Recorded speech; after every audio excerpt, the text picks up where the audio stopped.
Well, things could be better for the Louisiana film industry. Productions around the state have slowed, and most people are blaming the cap on our state's film tax credit.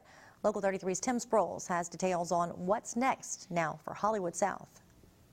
They have lights, they have cameras, but not a lot of action. 2016 was a bad year for the film industry in Louisiana across the board. Industry officials reported a 65% loss in revenue statewide and a 93% loss right here in Baton Rouge. Really, there's nowhere to go but up right now, at least for Baton Rouge. And most people blame the cap on the tax credit. The cap itself creates a level of uncertainty with investors because it doesn't cap the amount of credits given out. It caps the amount of credits the state will honor each year. It's kind of like making as many promises as you can, but only keeping a certain amount per year. And that's really no way to run a program, no way to run a business, and no way to run a government. A lack of productions left Celtic sitting quiet and unused. That is until the deadly flooding in August of 2016, when Celtic Studios was turned into a shelter for flood survivors. That did kind of work out from a timing standpoint, and obviously we would do it again in a heartbeat if the community needed us. But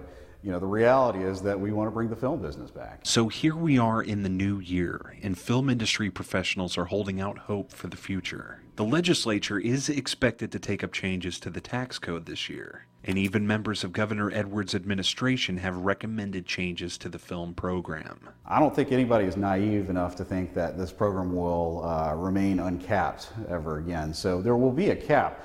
But now's the opportunity to fix it. Then we're going to see a really long-term, stable, predictable employer here in Louisiana. But what will happen to the film industry in Baton Rouge? That is to be continued. In Baton Rouge, Tim Sproles, Local 33 News. Mulhearn also told us they do have calls coming in to reserve studio space for next year. The current cap on Louisiana's film tax credit program expires in 2018, but he said as long as the phone is still ringing, there is hope for Hollywood South. And of course, we'll keep you posted.